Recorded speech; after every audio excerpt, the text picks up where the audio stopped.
Hello नमस्कार, मी तुमच्यासोबत princess cut ब्लाउजचं cutting आणि स्टिचिंग शेअर करणार आहे. त्यामुळे हा शॉर्ट एकदम शेवटपर्यंत बघा. संपूर्ण कटिंग आणि स्टिचिंग तुमच्याबरोबर शेअर करते. सगळ्यात तर पहिलं अस्तर मी उभं टाकून घेतलंय, कारण की नेटचं ब्लाऊज आहे. नेटच्या ब्लाऊजवर आपल्याला काही बाही टाकायची नाहीये, जेणेकरून माझं ब्लाऊज जेवढं पण उंचीचं पाहिजे तेवढं आरामशीर एका अस्तरमध्ये निघून जाईल. त्यामुळे मी इथं सगळ्यात पहिले या पद्धतीने पॅटर्न जे आहे ते ठेवून घेणार आहे. सगळं पॅटर्न जे आहेत हे आपल्या चॅनलवरती अवेलेबल आहे. मी कटिंग खाली लिंकवर क्लिक करा, तुम्हाला प्रिन्सेस कट ब्लाऊजचे सगळे व्हिडिओ बघायला भेटतील. फक्त पॅटर्न ठेवून कशा पद्धतीने कटिंग करायचं ते दाखवते.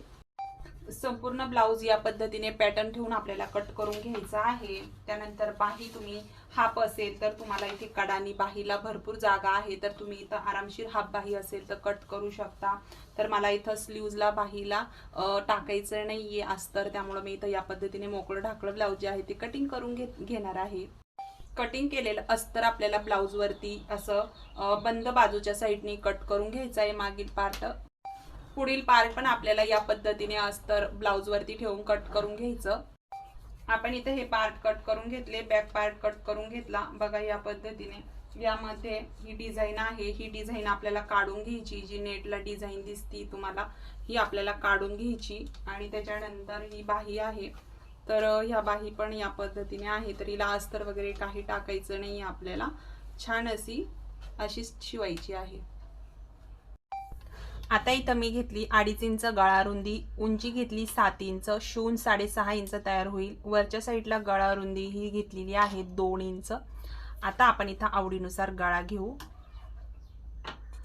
पानगळ्याचा आकार काढून घेतला. आता आपल्याला जो आपलं मेन फॅब्रिक आहे याच्यावरती आपल्याला इथं हा ठेवून गळा कट हे करून घ्यायचंय. टिप मारून घ्यायची, खालच्या साईडनी पण अर्धा इंचाने टिप मारून घ्यायची. इथं मी घेतलेला आहे बघा गळा अशा पद्धतीने तयार करून. तर बघू शकता अशा पद्धतीने तयार करून घ्यायचंय आपल्याला. जॉईंट करून कट करून स्टिच करून घेतला.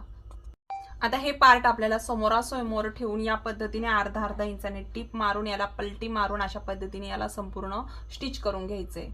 या पद्धतीने दोन्ही पण पार्ट आपण स्टिच करून घेतलेत.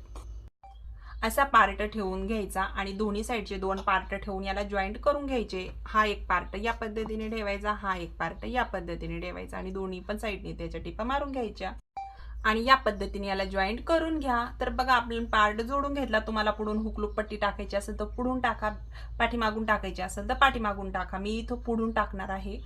आता मी इथं याला बॅक पार्टला गळा घेणार आहे. 2 इंच गळा रुंदी घेऊन खाली 2.5 इंच गळा रुंदी घेऊन तुम्हाला जो काही गळा घ्यायचा आहे तो गळा घेऊन बॉक्स काढून याच्यावरती गळा